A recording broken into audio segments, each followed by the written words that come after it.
आदरणीय नारायण रूपी संगत के चरणों में दास का ओम ब्रह्म सत्यम। विषय है सफल जीवन। दास श्री समता विलास से पृष्ठ नंबर 445 को पढ़ने का प्रयास करेगा। गलतियों के लिए संगत से क्षमा की प्रार्थना करता हूं। महाराज जी कह रहे हैं, वचन 1,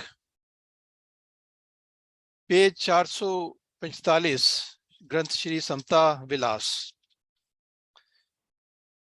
इस संसार में हर एक देहधारी जीव अपनी जीवन सफलता प्राप्ति के लिए दिन रात कोशिश करता रहता है, मगर तमाम शारीरिक अवस्था व्यतीत करके आखिर पश्चाताप ही लेकर जाता है। तो दास जो है वो बचपन से अपनी सफलता की कोशिश कर रहा है। जब स्कूल में था तो ये था कि क्लास में फर्स्ट आऊं। फिर बाद में ये हुआ कि अच्छे किसी मेडिकल कॉलेज में दाखला मिल जाए। तो ये सब हो गया और फिर ये था कि अमेरिका जाऊं, उसके लिए बहुत कोशिश की तो अमेरिका भी पहुंच गया। और फिर यहाँ पे कई जॉब्स किए तो उसमें भी दिन रात कोशिश की। लेकिन ये सब करने के बाद पश्चाताप ही होता है, क्योंकि जिन चीजों को संसार में सफल माना जाता है वो चीजें आध्यात्मिक दृष्टि से वो सफलता नहीं है। जो जो महाराज जी जो ये वचन कह रहे हैं ये परमात्मा ही कह रहा है, परमात्मा ही बता रहा है कि सफलता क्या है। तो जिसे हम संसार में जिसको हम सफलता समझते हैं वो परमात्मा की दृष्टि में सफलता नहीं है। संसारी दृष्टि से सफल उसे माना जाता है जिसके पास बहुत पैसा हो, जिसने अपने लड़के या लड़की की शादी बड़ी धूमधाम से की हो। सब कहते हैं वाह वाह ये कितना सफल आदमी है। लेकिन देखना यह है कि सफल परमात्मा की दृष्टि में कौन है। अब कोर्ट में बड़े लोग होते हैं, कोई आदमी कोर्ट में मुकदमा चल रहा होता है, कोई कहता है कि इस आदमी को सजा होनी चाहिए, दूसरा कहता है कि इस आदमी को नहीं होनी चाहिए, इसको फ्री कर देना चाहिए। तो ये लोगों के जो ओपिनियन है ये मैटर नहीं करते। मैटर करता है कि जज क्या कहता है। जज जब कहता है कि इस आदमी को छोड़ देना चाहिए तो वो आदमी छोड़ दिया जाता है, और जब जज कहता है कि इस आदमी को सजा मिलनी चाहिए तो उस आदमी को सजा मिलती है। तो जो जज कहता है उसी बात की कीमत है। और ये जब ग्रंथ जो हम श्री समता विलास पढ़ रहे हैं इसमें ये जो महाराज जी कह रहे हैं वो एक जज की तरह जो खास जो फैसला है वो महाराज जी बता रहे हैं कि सफल जीवन में कौन है। तो आगे महाराज जी क्या कहते हैं, यानी सही सफलता जीवन को प्राप्त नहीं हो सकता, यही माया का अधिक जाल है। तो इसका मतलब है कि हम सब माया के जाल में फंसे हुए हैं और जिस चीज को हम सफलता समझते हैं वो सफलता नहीं है। सफलता वही है जो महाराज जी बता रहे हैं। ग्रंथ श्री समता प्रकाश में महाराज जी क्या कहते हैं, माया दुस्तर अति भारी सब जग भरम बुलाई। माया दुस्तर अति भारी सब जग भरम बुलाई, सत स्वरूप जिन अंतर ध्याया तिन जन विजय लखाई। तो महाराज जी क्या कहते हैं, सब जग भरम बुलाई। ये नहीं कि दास ही भरम में है, सब जग भरम बुलाई, सारे ही भरम में है, माया दुस्तर अति भारी। तो ये जो ईश्वर की माया है, इसको पार करना बड़ा मुश्किल है, और इसको पार करने का तरीका सिर्फ ईश्वर ही बता सकता है। जो ईश्वर का जो जादू है उसको ईश्वर ही दूर कर सकता है। तो यहाँ पे महाराज जी ईश्वर के रूप में आए हैं और ये बता रहे हैं कि ये जो जिस मैजिक स्पेल के हम अंडर हैं, जिस माया के अंदर हम हैं, उसको कैसे दूर किया जाता है। सत्य स्वरूप जिन अंतर ध्याया, तीन जन विदे लिखाई। तो जिन्होंने अंदर उस परमात्मा को अनुभव कर लिया,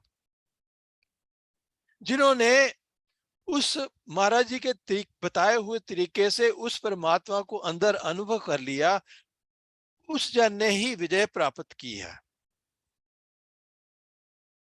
तो अगले वचन में महाराज जी कहते हैं, वास्तव में जीव 5 भौतिक शरीर को धारण करके 5 ज्ञान इंद्रियों और 5 कर्म इंद्रियों के प्रिय रस भोगों में अधिक आसक्त होकर अपनी सही सफलता यानी निर्भय शांति को चाहता है। तो जो दास है, इन 5 ज्ञान इंद्रियों और इन 5 कर्म इंद्रियों, ज्ञान इंद्रियां जैसे आंख, कान, जिह्वा वगैरह, और कर्म इंद्रियां जैसे हाथ, पांव वगैरह। तो सिर्फ यही नहीं कि दास जो है अपनी ज्ञान इंद्रियों के जाल में फंसा है कि जिह्वा, कान, आंख, इनके जाल में फंसा है। आंखें हैं, जब वो किसी सुंदर चीज को देखती हैं तो उसकी तरफ आकृष्ट होती हैं। कान जो हैं वो किसी कान जो हैं वो अच्छा म्यूजिक सुनना चाहते हैं। और 5 कर्म इंद्रियों, यानी कि जब कोई काम बनता है तो दास बड़ा खुश होता है, और जब कोई काम बिगड़ता है तो दास बड़ा दुखी होता है। लेकिन इस जीवन में हजारों लाखों बार उसके काम बने हैं, और हजारों लाखों बार उसके काम बिगड़े हैं। लेकिन बड़े से बड़ा काम बनने में भी कोई वो असली शांति नहीं मिली। जैसे कि ये था कि ये इच्छा थी कि भाई, दास की ये इच्छा थी कि मैं अमेरिका पहुंच जाऊं। तो उस अमेरिका पहुंच के कोई ये नहीं हुआ कि उसको हमेशा का सुख मिल गया। तो महाराज जी क्या कहते हैं,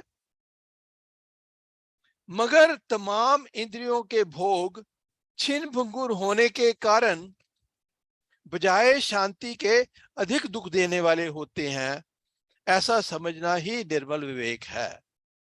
तो अब ये समझ जाना चाहिए कि किसी काम के बनने में वास्तविक खुशी नहीं है, और किसी काम के बिगड़ने में कोई ये नहीं है कि this is end of the world. जो जब किसी काम का बनना या बिगड़ना प्रभु की इच्छा में छोड़ दिया जाए, और वो जो है ईश्वर से जुड़ने का कारण बन जाए, तो ही, जैसा कि महाराज जी हमें कर्म योग के बारे में बताते हैं कि किस तरह से कर्म करना चाहिए, क्योंकि कर्म किए बगैर कोई रह नहीं सकता। अगर वो चाहे सब कुछ छोड़ छाड़ के कहे कि मैं जंगल में बैठ जाऊंगा, वहां भी वो कर्म करेगा। तो कर्म करने के लिए दास मजबूर है, लेकिन कर्म ऐसे ढंग से करना चाहिए जिस ढंग से महाराज जी बताते हैं। काम के बनने में ज्यादा खुश होने की जरूरत नहीं है, और काम के बिगड़ने में ज्यादा दुखी होने की जरूरत नहीं है। तो ये तो महाराज जी के बताए तरीके से ये जो है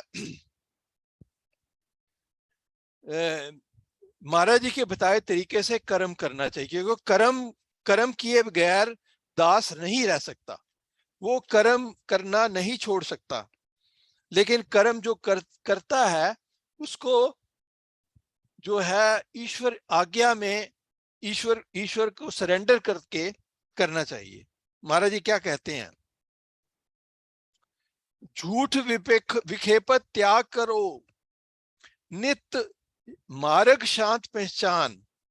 विखेपत का मतलब होता है चलाए मानता, जो मन जो इधर उधर भागता है उसको विखेपत कहते हैं। तो झूठ विखेपत त्याग करो, नित मार्ग शांत पहचान, बाजी कठिन कराल जगत की, सबको करे हैरान। तो सबको करे हैरान, तो यही नहीं है कि कि दास ही फंसा हुआ है, सभी दुनिया इसमें फंसी हुई है, चाहे वो बड़े से बड़ा आदमी हो, चाहे वो प्राइम मिनिस्टर हो, चाहे प्रेसिडेंट हो, चाहे कोई भी हो। बाजी कठिन कराल जगत की, सबको करे हैरान। तो ये जो है सभी इसमें हैरान परेशान है। कोई कोई भी इसमें जो एक लाइन में महाराज जी ने इतनी बड़ी बात कह दी कि सभी इसमें हैरान परेशान है। तो झूठ बेखपत त्याग करो, नित मार्ग शांत पहचान, बाजी कठिन कराल की, सबको करे हैरान। तो सब कोई इसमें हैरान है। तो वचन 3 में महाराज जी क्या कह रहे हैं, सार निर्णय यह है कि जब इंद्रियों के भोगों से अधिक आसक्ता का नाश नहीं होता, यानी शुद्ध नियम अनुकूल भोगों की त्याग वृत्ति प्राप्त नहीं होती, तब तक मनुष्य अपने जीवन का घातक ही बना रहता है। तो महाराज जी क्या बता रहे हैं कि हम के दास जो है वो सुइसाइडल है। जब तक वो इस बात को नहीं समझता, वो अपना आत्मघात कर रहा है, वो अपने जीवन को खत्म कर रहा है। हम सब कहते हैं कि जी हम तो सुइसाइडल नहीं है, लेकिन महाराज जी क्या कह रहे हैं, जब तक इंद्रियों के भोगों से अधिक आसक्ता का नाश नहीं होता। कितनी बड़ी बात कही है उन्होंने कि जब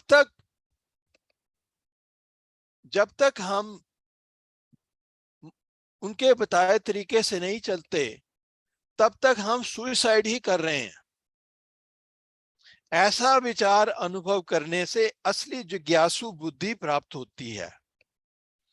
तो जब जब इंसान को समझ में आ जाता है कि वो अपने जीवन का अपने जीवन को बर्बाद कर रहा है,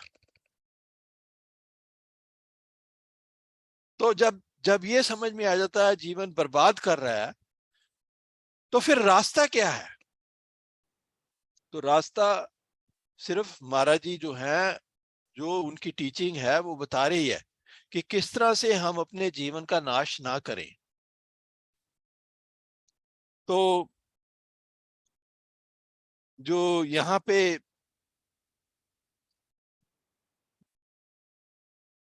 ग्रंथ श्री समता प्रकाश में महाराज जी क्या कहते हैं, नित ही आशा तृष्णा लागी, झूठ धार भरवासे, रंग रंग भोग करे दिन राती, ओढ़क जाए निराशे। नित ही आशा तृष्णा लागी। तो ये तृष्णा क्या है, तृष्णा जो है ये जन्म जन्म से जो इच्छा लगी हुई है, ये इसी जन्म की इच्छा नहीं है। ये ये ये पुराने जन्मों से ये इच्छा जो है वो आ रही है। तो नित ही आशा तृष्णा लागी, तो हमेशा जग से कोई ना कोई, संसार से कोई ना कोई आशा रहती है कि भाई वो चीज मेरे को आसरा दे देगी, वो इंसान मेरे को आसरा दे देगा, वो मेरा काम कर देगा। नित ही आशा तृष्णा लागी, झूठ धार भरवासे, भरवासे यानी कि भरोसा करना। तो ये सब झूठे भरोसे बनाए हुए हैं। रंग रंग भोग करे दिन राती, ओढ़क जाए निराशे। तो कई तरह के, अब जैसे ये मुल्क जो है भोग प्रधान मुल्क है। यहाँ पे लोगों को इस आध्यात्मिक शिक्षा के बारे में पता नहीं, और सारी उम्र वो भोग विलास में गुजार देते हैं। तो रंग रंग भोग करे दिन राती, ओढ़क जाए निराशे, और अंत में वो निराशे जाते हैं। तो गुरबानी में एक शब्द है, को बंजारो राम को पंजारो राम को, मेरा टांडा ला दे आ जाए रे, को बंजारो राम को। बंजारों को मतलब होता है व्यापारी।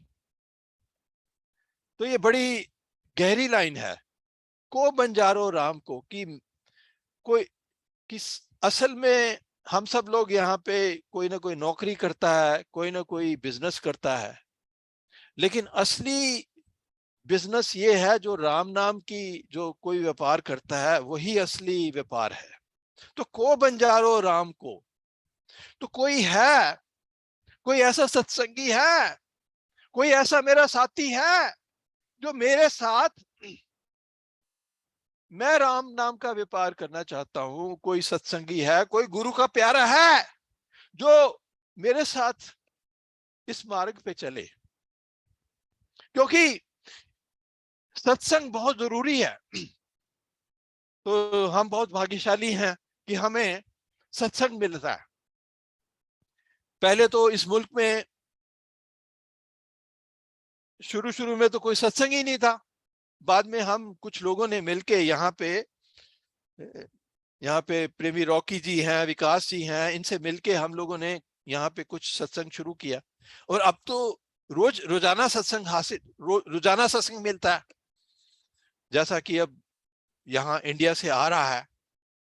तो को बंजारो राम को, तो पुराने जमाने में व्यापारी जो होते थे वो काफिला बना के चला करते थे, क्योंकि रास्ते में चोरों डाकुओं का डर होता था। तो को बंजारो राम को, तो ये व्यापार जो है, हम लोग भी राम नाम के व्यापारी हैं, क्योंकि हम महाराज जी की शरण में आए हैं। तो को बंजारो राम को, मेरा टांडा ला दिया जाए, मेरा काफिला, मैंने अपना बिजनेस का सामान लाद लिया है, और मैं इस आध्यात्मिक सफर को करना चाहता हूं, मैं इस स्पिरिचुअल जर्नी को करना चाहता हूं, मैं ईश्वर को पाना चाहता हूं। तो कोई है मेरे को, कोई सत्संगी है, कोई मेरा साथी है। सबसे बड़े साथी तो हमारे महाराज जी हैं। तो को बंजारो राम को, मेरा टांडा ला दिया। टांडा होता था पुराने जमाने में, जो व्यापारी जो थे वो काफिला बना के चला करते थे। तो घट अवघट टूगर घना, एक निर्गुण बैल हमारो। घट अवघट डूगर घना, एक निर्गुण बैल हमारो। ये जो रास्ता जो है, ये जो ईश्वर को पाने का जो रास्ता है, वो बड़ा मुश्किल है। ये बड़ा ऊंचा नीचा है, इसमें कई तरह की खाइयां हैं, और यहाँ पे पांच डाकू हमेशा खड़े हैं, काम क्रोध लोभ मोह अहंकार। वो हमारी ये जो जिस हम व्यापार को करने चले हैं, जिस राम नाम का व्यापार करना चाहते हैं, उसको लूटने वाले ये पांच डाकू हैं रास्ते में। और एक निर्गुण बैल हमार, और मेरा जो बैल है वो, यानी कि जो मेरी बुद्धि है, उसमें कोई गुण नहीं है। मैं इस बुद्धि के कारण, ये जो बुद्धि जिसमें कोई गुण नहीं है, इस गुणहीन बुद्धि के साथ मैं इस इतना बड़ा मैंने मकसद बनाया है कि मैंने ईश्वर से मिलना है। तो रास्ता बड़ा मुश्किल है। घट अवघट डूगर घना, एक निर्गुण बैल हमार, रमैये स्यो एक वेनती, मेरी पूंजी राख मुरार, रमैये से मेरी बेनती, मेरी पूंजी राख मुरार। कि अब जो व्यापारी जब व्यापार करता है तो उसको हमेशा ये चिंता रहती है कि मेरी पूंजी जो है, मेरी जो कैपिटल है वो चला ना जाए। तो कैपिटल यहाँ पे क्या है, पूंजी यहाँ पे क्या है, ये सांसों की पूंजी है। तो ऐसा ना हो कि मेरे को जो ये सांसों की पूंजी मिली है इसको मैं काम क्रोध लोभ मोह अहंकार में नष्ट कर दूं। ये जो परमात्मा ने मेरे को सांसों की पूंजी दी है, इससे मैं राम नाम का व्यापार करूं, ताकि परमात्मा मेरे से कह रहे शाबाश बेटे तूने अच्छा काम किया है। क्योंकि परमात्मा ये चाहता है कि जो उसने हमें ये सांसों की पूंजी लेके भेजा है और कहा है कि जा बेटा तू अपना व्यापार कर। और व्यापार कौन सा व्यापार, व्यापार ये नहीं है कि कोई ग्रोसरी स्टोर खोल लिया, व्यापार ये नहीं है कि कोई होटल खरीद लिए। व्यापार करना है तो ये राम नाम का व्यापार करना है। तो महाराज जी क्या कहते हैं, तो ये जो है रविदास जी का शब्द है। तो रविदास जी कहते हैं, रमैये से मेरी बेनती, मेरी पूंजी राख मुरार। कि मैं परमेश्वर से प्रार्थना करता हूं कि मेरी पूंजी जो है, जो मेरे को ये जो मनुष्य, ये जो पूंजी जो मेरे को, जो मेरे को मनुष्य देह की जो मेरे को पूंजी मिली है, जो मनुष्य देह का मेरे को जो कैपिटल मिला है, इसका मैं सही फायदा उठा सकूं। तो ये को बंजारो राम को मेरा टांडा ला दे आ जाए रे। तो ये जीवन में सफलता है, यही जो है असली जॉब है, यही ही असली बिजनेस है। इसका मतलब ये नहीं है कि संसारी बिजनेस या संसारी जॉब को छोड़ दिया जाए, पर समझना चाहिए कि असली बिजनेस क्या है। संसारी जॉब भी करना है, संसारी बिजनेस भी करनी है, लेकिन साथ साथ ये समझना कि असल में व्यापार ये है, असली बिजनेस ये है। तो आगे महाराज जी क्या कहते हैं, सार निर्णय वचन 3। सार निर्णय ये है कि जब वचन 3 कर लिया था, सॉरी, वचन 4। असली जीवन सफलता की प्राप्ति इंद्रियों के भोगों से निर्बंधन होने से ही प्राप्त हो सकती है। असली जीवन सफलता की प्राप्ति इंद्रियों के भोगों से निर्बंधन होने से ही प्राप्त हो सकती है। मगर इंद्रियों के भोगों में जब तक अधिक राग द्वेष की महसूसात दृढ़ हो रही है, तब तक निर्मल कल्याण को प्राप्त होना अधिक कठिन है। तो अभी भी जो दास है वो इंद्रियों के भोगों में फंसा है। कोई काम बनता है तो वो बहुत खुश होता है, कोई काम बिगड़ता है तो वो बहुत दुखी होता है। तो महाराज जी कहते हैं, जब तक राग द्वेष है, जब तक ये काम के बनने में खुशी महसूस हो रही है, काम के बिगड़ने में दुख महसूस हो रहा है, तब तक कल्याण नहीं है। यही अंधकारमयी दृढ़ता यानी इंद्रियों के भोगों की अधिक लालसा ही भवसागर रूप है। तो भवसागर क्या है, संसार सागर क्या है, बार बार संसार सागर की बात आती है। तो महाराज जी यहाँ पे बता रहे हैं, यही इंद्रियों के भोगों की अधिक लालसा ही भवसागर है, जिससे पार होना किसी ही शूरवीर महागुनी का काम है। तो कोई कोई विरला ही इससे पार होता है। चलो चलो सभी कहे विरला पहुंचे कोई। तो सारे लोग कहते हैं कि हम रास्ते पे चल रहे हैं, विरला पहुंचे कोई, कोई कोई ही विरला ही पहुंचता है। तो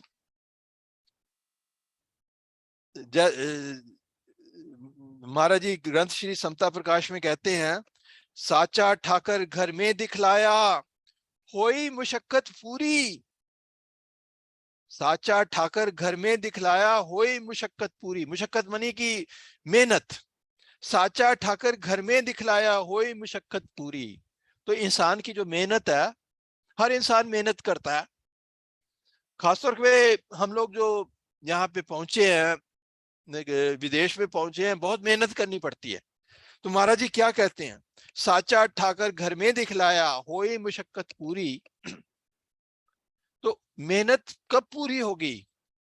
उस मेहनत, वो जो मजदूरी है, वो कब पूरी होगी?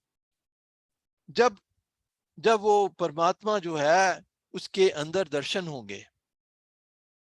सतगुर सेव फल अमृत चाखा, पूरन पाई मजदूरी। तो ये जो मजदूरी दास जो दिन रात कर रहा है, सतगुर सेव फल अमृत चाखा, जब वो महाराज जी की सेवा करेगा और वो अमृत फल को चखेगा, तभी उसकी मजदूरी पूरी होगी, तभी उसका ये जो मेहनत है वो पूरी होगी। अदरवाइज ये जो इतना काम किया है, इतनी मेहनत की है, वो यूजलेस है।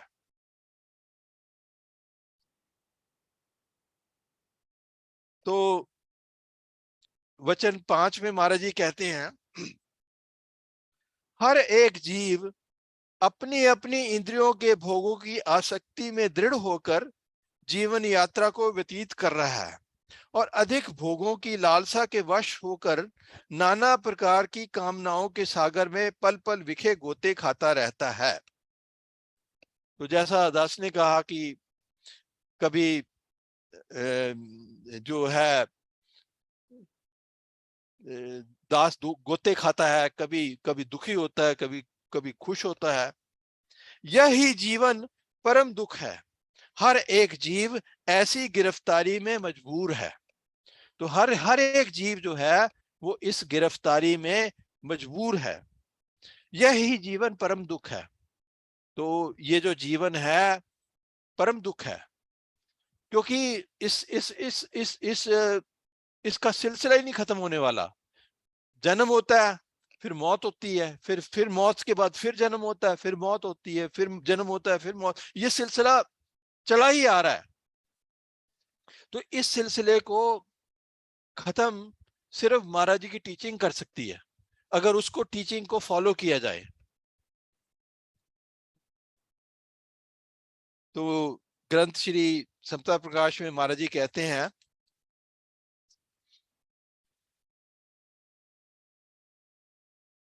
राजे राने दाते दाने, सब भरम चक्कर फराए। राजे राने दाते दाने, सब भरम चक्कर फरमाए। तो सिर्फ ये नहीं है कि दास ही इस भरम में फंसा है। बड़े बड़े राजे, बड़े बड़े बड़े बड़े अमीर से अमीर आदमी, बड़े बड़े प्रेसिडेंट, बड़े बड़े प्राइम मिनिस्टर, राजे राने दाते दाने, सब भरम चक्कर फरमाए, सभी भरम चक्कर में फिर रहे हैं। तो यहाँ सिर्फ मनुष्य मनुष्य नहीं, सिर्फ मनुष्य योनि ही नहीं, पशु पक्षी भी इस भरम चक्कर में फंसे हुए हैं। सारी सृष्टि में जितने भी जीव हैं इस भरम चक्कर में फंसे हुए हैं। तो राजे राने दाते दाने, सब भरम चक्कर फराए, अनक जतन सब भी कर हारे, पलक छूट ना पाए। तो सारी उम्र सारे लोग अनक अनंत यत्न करते हैं, कोशिशें करते हैं, सारी कितनी जिंदगियां गुजर जाती हैं, सभी हार जाते हैं। पलक छूट ना पाए, एक पलक भी इस चक्कर से छूट नहीं सकते। तो ये सिर्फ महाराज जी की शिक्षा ही है, जिसको फॉलो करने से, जिसको धारण करने से, क्योंकि शिक्षा को सिर्फ सुन लेना ही काफी नहीं है, उसको उसको फॉलो करना पड़ता है। तो महाराज जी कहते हैं, अनक जतन सभी कर हारे, पलक छूट नहीं पाए। तो एक पलक भी वो छूट नहीं पाते। तो समय समाप्त हो रहा है, तो इसके साथ जो है दास अपनी वाणी को विराम देगा। गलतियों के लिए संगत से क्षमा की याचना करता हूं। ओम ब्रह्म सत्यम सर्वाधार।